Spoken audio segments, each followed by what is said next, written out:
Hello guys, ചിൻ്റെ എത്തിൻ്റെ ഇപ്പോൾ വന്നു. എന്തിനാ വന്നേന്നറിയോ? നാളെ എന്താ പഞ്ചായത്ത് മേള, ഞങ്ങൾ പ്രാക്ടീസ് ചെയ്യാൻ പോവാണ്.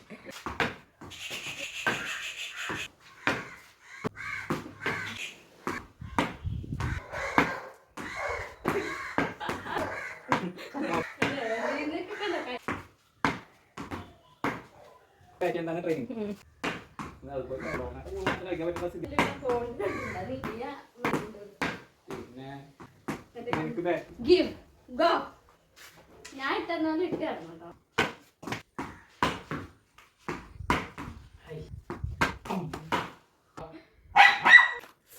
വീട്ടിലുണ്ടായി അയ്യോ ഇത്രക്കാണോ ഇങ്ങനെ